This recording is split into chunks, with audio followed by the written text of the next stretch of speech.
What up, everybody? You're now tuned into the true definition of a sports fanatic. I'm your host, Brandon Lampley. We back again today with another live stream, man. I love doing live streams, man. It keeps me on my toes, man. I get to talk to the people, get the pulse of the people, and see how everything is going. So today, man, we're going to talk a little bit. We got a few topics or whatever. I did not watch the Pro Bowl. I really didn't care to watch the Pro Bowl. It's once they moved it from Hawaii and, guys stopped, doing those hugs to wrap up and not really tackling. And no. I come from Sean Taylor knocking the smoke out of a punter on a fake punt in the Pro Bowl. That's where I come from. So if they not, once they go back to that, I'll watch the Pro Bowl again. But it is what it is. Oh, man. Issues. All right, let's go. So before we get started, share to a few groups. I gotta share to the groups, man. So hold on and bear with me for just a moment.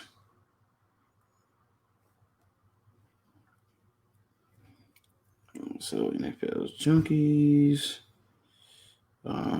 Forever Jags. Let's talk under this tree. And Run Your Mouth. Sports Talk and Debate.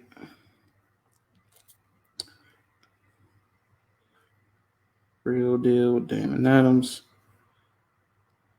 So first topic, first things first, man, we got to talk about this, the trade. Matthew Stafford and Jared Goff, which it's a bit of a blockbuster. I didn't see that coming. I knew that Stafford was going to eventually get out of Detroit because he didn't want to be there anymore. And it's funny, one of his stipulations, as far as where he wanted to be traded to, he did not want to go to New England. So Matthew Stafford, on his list of teams that he could have potentially have went to, New England was not one of them. He took him off the list. And it's funny when people leave with the story that he didn't want to go to New England, they did not basically preface it the way it really is. He didn't want to go to New England because his former coach, Matt Patricia, who seemingly no one in Detroit likes, is back in New England. So he did not want to go to New England. I guarantee you, had he not went to Matt Patricia, had not went to New England, Matthew Stafford would have wanted to go to New England. But that's neither here nor there. It is what it is. But now it's a swap in cities for both guys, a fresh start.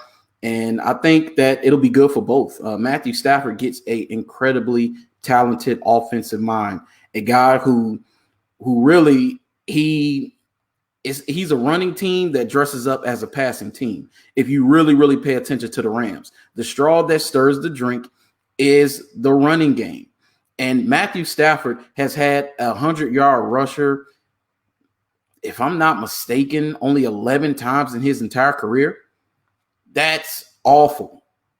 That's pretty bad. That's pretty bad.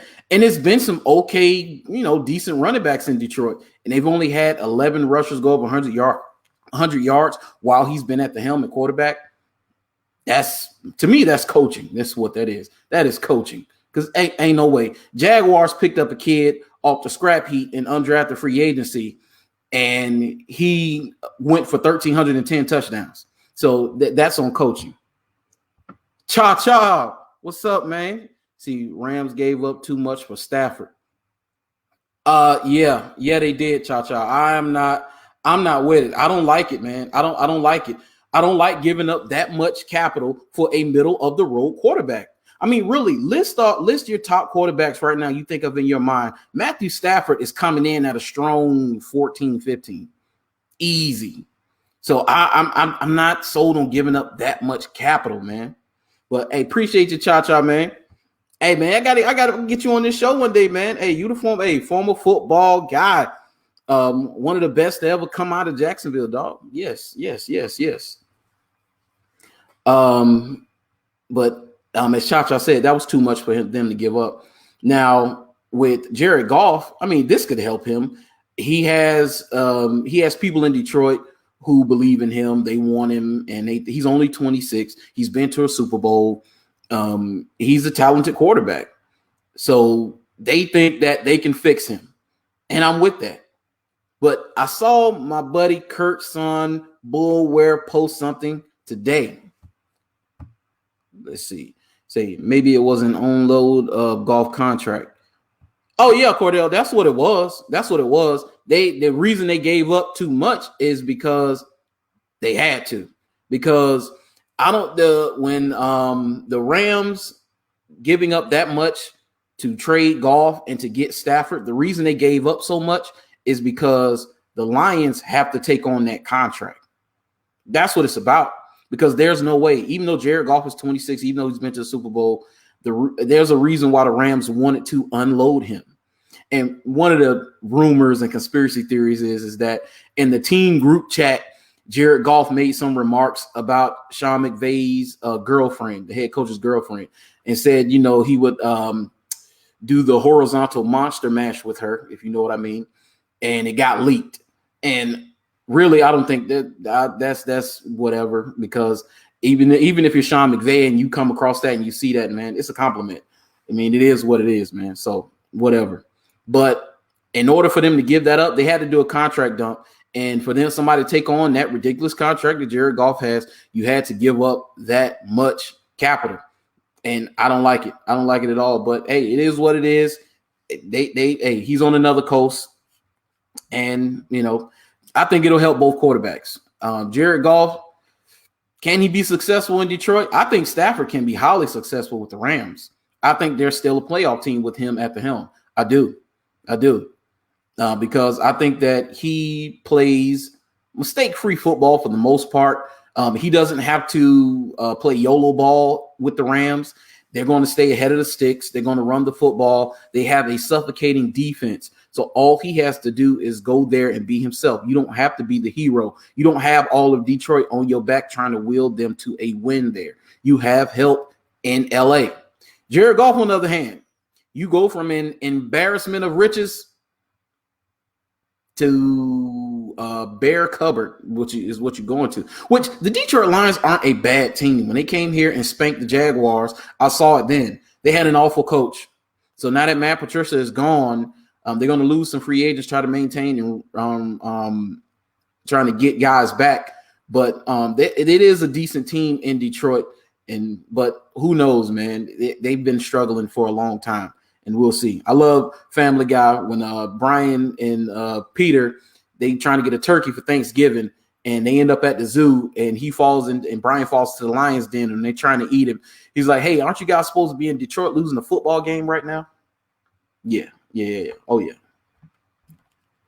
But moving on, go into yes, my man Deshaun Watson.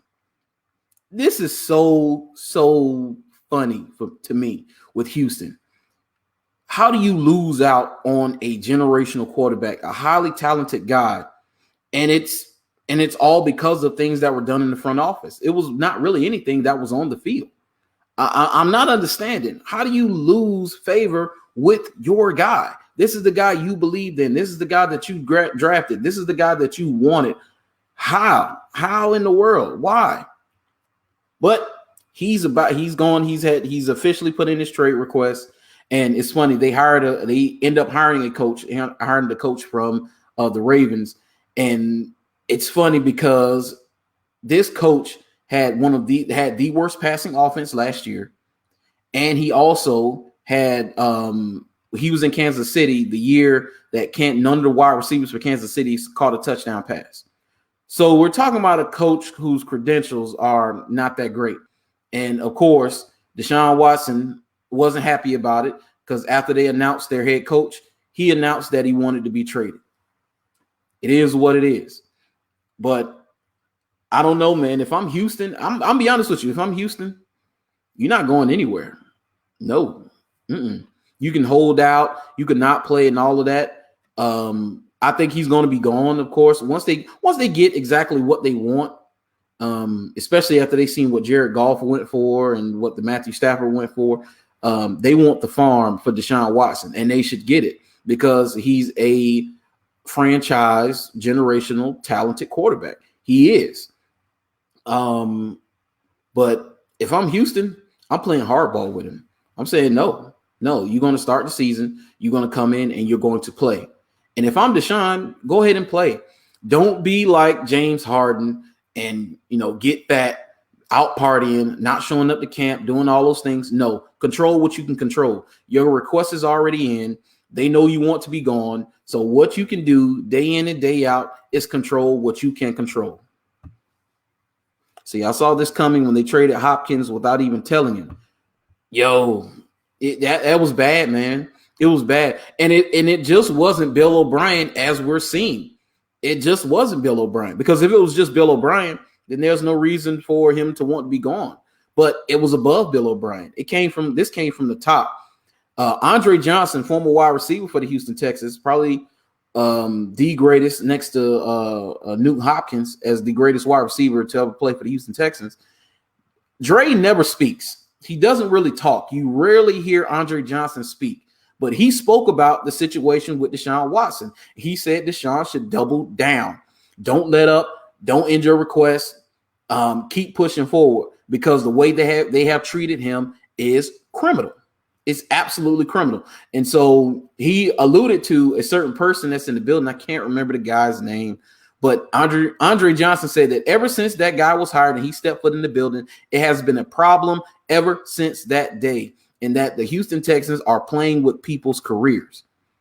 And for Andre Johnson, who never talks, for him to say that something so scathing, is there any wonder why Deshaun no longer wants to be in Houston?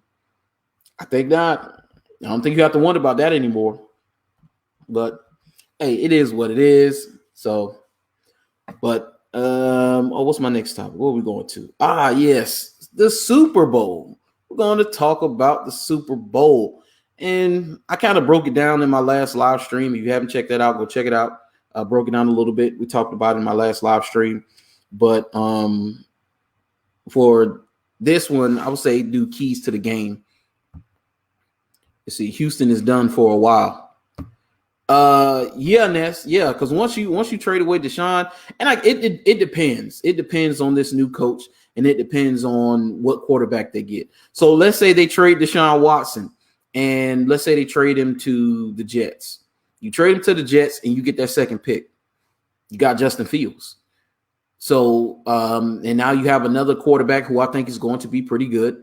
Now you have him. So now and. It all depends, man. But how it's looking right now, it's looking pretty bad. They're looking like they're going to be at the bottom of the AFC South right now. That's what it's looking like.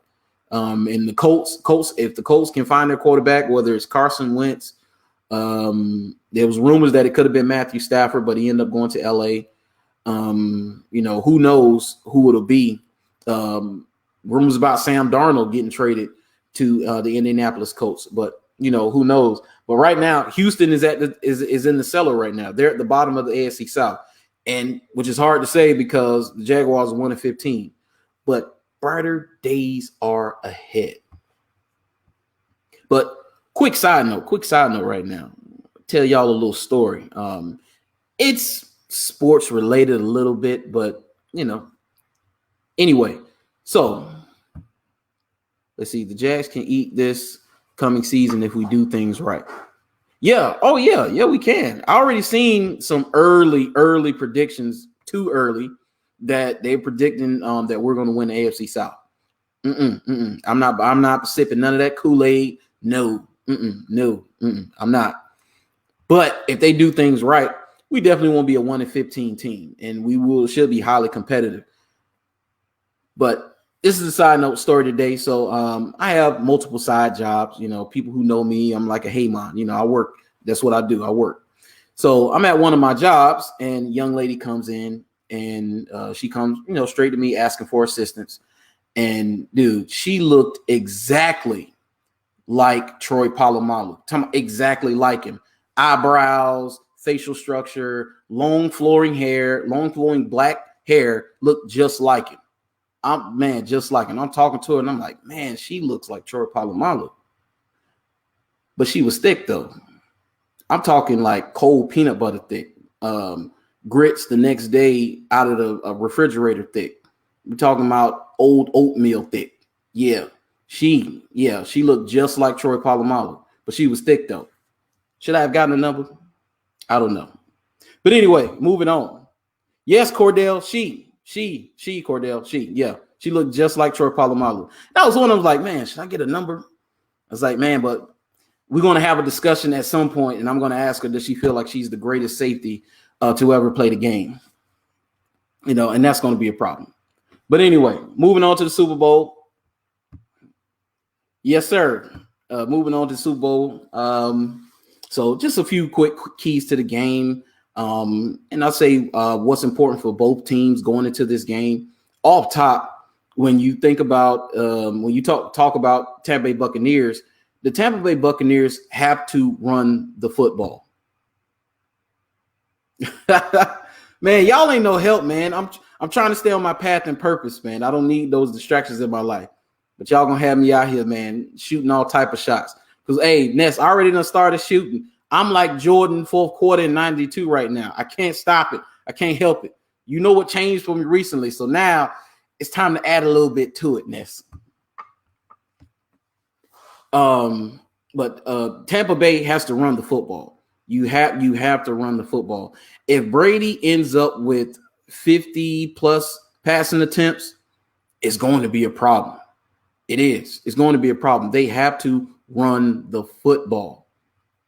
And on the defensive side of the ball, stop the run for Kansas City. Stop the run and pressure Patrick Mahomes. Those are the two most important things they have to do. And if I'm them, the run doesn't, I would say their run doesn't scare me as much as them throwing the ball, of course. So if I'm the front seven for Tampa Bay, I'm going to play the run on the way to the quarterback because you have to get Patrick Mahomes on the ground. You have to put him on the ground. You have to hit him. You have to get him off his spot. You have to do these things because it's not just enough to pressure him and get him off his spot because he could scramble around and throw down the field. No, you want to put Patrick on the ground. You need 5+ sacks in this game if you are Tampa Bay.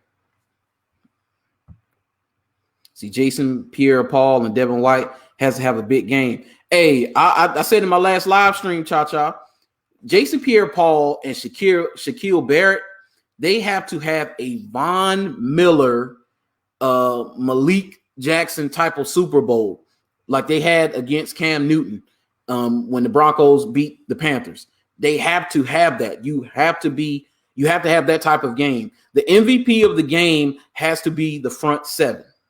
Has to be. See, I hope Tampa watched film from that first meeting. If not, it's going to be a long day. Hey, Ness, I'm going to be honest with you. I don't think they need to watch that film. You need to throw that out. There's really nothing to learn from that. You got cooked early on. You did. If you watch it, man, just watch a little bit of it. You ain't got to watch much because you need to change it up. Change it up. Whatever you did in the first game, don't do that. How about that? Yes, let's not do that. But on the flip side, we're talking about Kansas City. For Kansas City, of course, has to stop the run. Now, the Buccaneers are not juggernauts running the football, of course. I think they were 29th in the league, so they don't run the football that well. But when they've needed it, they've gotten it from Leonard Fournette, who's playing well, from Ronald Jones, who's playing decent. But you have to stop the run. You have to force Brady to throw. If I'm the Chiefs, I want Brady to throw the football down the field as often as possible. So stopping the run, keeping them behind, down the distance, in the chains. I want him to have to throw constantly all game long and not just little short passes, not little short dump offs and screens. I want him to have to go down the field because Brady has showed you when he has to go down the field, as the game goes along from time to time, the 50-50 balls are like 70-30 going the defender's way. Just go back and look at the NFC Championship game. That second half was pretty bad.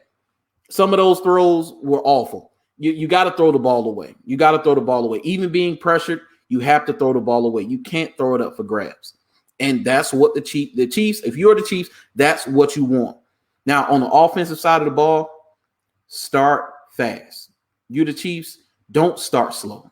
They're notorious for starting slow. And I know what it is. I know what it is. They're just like any, say, big three in the NBA or super team in the NBA, whether it's the Warriors, whether it was the Heat, whether it was Cleveland with LeBron, Kyrie, and Kevin Love. What they feel like is that they feel like they can turn it on whenever they need to.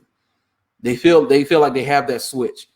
But against the Tampa Bay Buccaneers, no, now's not the time to play. You need to start fast. It needs to be NASCAR. You need to get the ball in the hands of your playmakers and start fast and jump on Tampa. You want to do exactly what you did to Tampa in the first meeting. Jump on them early and have them play catch up. That's what you have to do. If they're able to do that, this game can be won. Say Brady only had one really bad throw. Well, on the interceptions nest, all three of those are bad throws, because even the one that went off of Mike Evans' hands, yeah, he's 6'5", but that ball was for a 7-footer. He's running full speed trying to go up and get the football. Yes, it touches phalanges, and if it touches your phalanges, you have to reel it in. But that was a bad throw. The other throw to him on the right side where Leonard Fournette missed his block, that was a bad throw. You shouldn't have threw that ball. See, Mahomes and that toe is going to be a problem. Yeah. Oh, and it remains to be seen. Also, they just got hit with the C-19. They got exposure, close contact and close exposure. So already they're going to be without Demarcus Robinson for an unpredetermined amount of time. Don't know if he'll be able to play. And I can't remember the center's name. I can't remember the center's name. But one of their centers also on the list for exposure to the C-19. So that you really got to pay attention to that leading up to the game, because that can change the game. Because at any moment, and I know wherever they're down there in Tampa Bay, they're in their bubble, but at any moment they can be exposed to anybody. So that can have a significant impact on the game as well. But to review, of course, Tampa Bay, run the football. Run the football and pressure Patrick Mahomes. You have to play the run on the way to Patrick, but pressure Patrick Mahomes. For the Chiefs, NASCAR, start fast. Start fast. Get up out of dodge. Get on their neck. Get on them early. And if in the Chiefs defense, force Brady to throw the football early, often. It's what you have to do. It's what you have to do. Because I understand. I understand. Brady still looks good. Brady still can play. I got all of that. I got it, people. But I'm telling you, if he has to come back, if he's trailing double digits and he has to come back and he has to put the ball in the air multiple times, we talk about 50 plus times, and he has to go down the field, it's not going to equal a win for Tampa. Only way that's going to happen is if the Chiefs turn the ball over. If the Chiefs turn the ball over and Brady and them can cash in on those turnovers like they did against the Packers, 14 points off 2 turnovers. That's how you do it. If they're able to do that, they can win this game. Oh, yeah, they can win this game. Because from time to time, Patrick will give you one. He doesn't give you one often, but from time to time, he'll give you one. And it's him playing YOLO ball, him trying to fit the ball into a keyhole. See, wow, those missing pieces will be significant for the Chiefs. I think if anybody is ready, Tom is on point, bro. He's the Iceman. Oh, if anybody's ready, he's ready. The spirit is always willingness. My spirit is willing, but the flesh is spongy and bruised. Yeah, flesh is weak, man. So Brady's spirit, I'm sure, is willing, but does he have another great performance in him? There's a lot of throws on that arm, man. It is. He led the league in deep shots. I think with like 86. The next closest was like in the 60s. He led the league in deep shots. He didn't lead the league in deep shot completions, but he led the league in deep shots. So there's a lot of miles on that arm right now, man. So we'll see. We'll definitely see how it goes. But my prediction, of course, for the Super Bowl is the Chiefs going to win. Chiefs going to win. I got the Chiefs, I would say 30 to 23.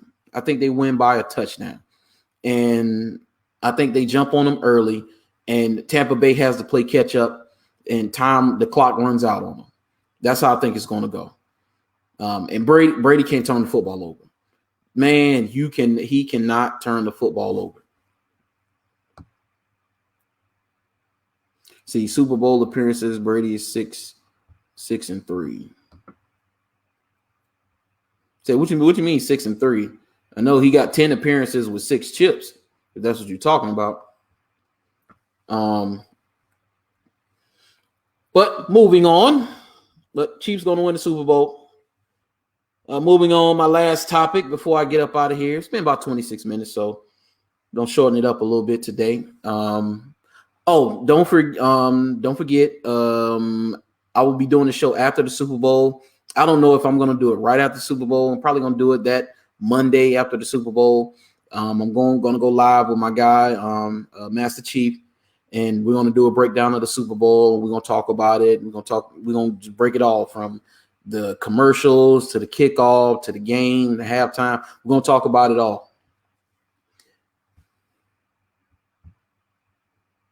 Let's see. Yeah, that's it. 34-30 Tampa. Okay, you got Tampa. All right. 30 is the magic number too. If Tampa wants to win, they have to get to 30. You have to. 30 is the magic number. The Chiefs average 30 points a game. You have to get to 30. All right, last topic. I'm going to talk about a little bit about the NBA. I've had my eye a little bit on the NBA. I haven't watched a whole lot of it, but I've had my eye on it, of course, watch LeBron, watch, the Lakers, because of LeBron. Watch LaMelo Ball, man. I love LaMelo Ball, which I call LaMelo as a teenager in his early teens. I called, him being better, pretty much probably the best out of all his brothers because I saw it then. I think the kid has it, man. I think he got ice in his veins. And dude, I think he's going to be great. I think he's going to be a superstar.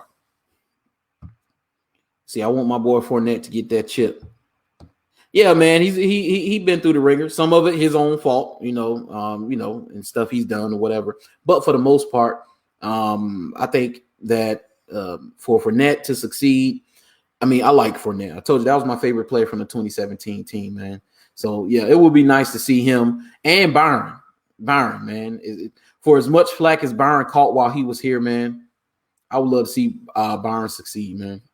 And Byron deserves to be a head coach alongside of Eric Bieniemy and a few other black head coaches. It's a travesty, man. It really is, because the spotlight has been shown on Eric Bieniemy, but there's plenty of minority coaches that are completely capable of building a team and being successful.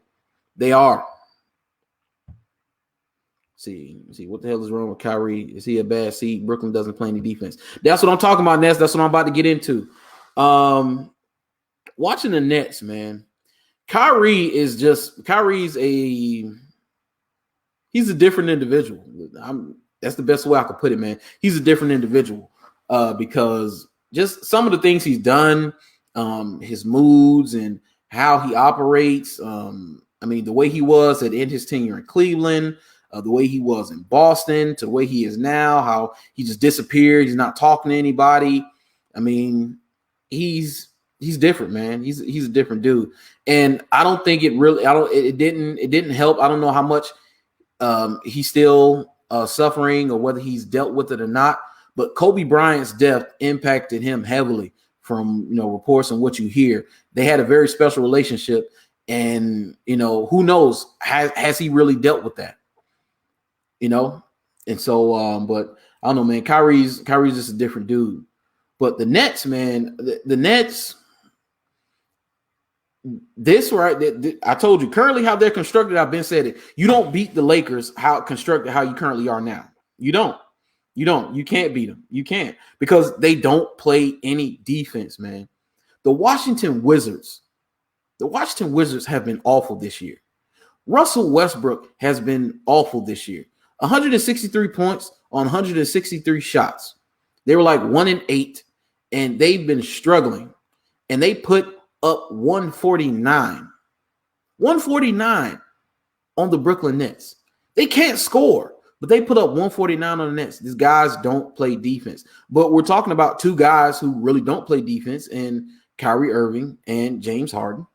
One guy who plays defense, and when they went small, when he was in Golden State and he was the rim protector, dude, KD can play some defense, man. KD is a defensive stopper. That's what he is. When he puts his mind to it, he can play. But those other two, no. And was it Jared and Taurean Prince? Though not having those two who can play defense, it's showing up now. They're not going to come out the East if they can't play defense, man. They're not. Because Milwaukee will mop the floor with them playing defense like this. The 76ers, if healthy, will mop the floor with the Nets in a 7-game series if they play defense like this.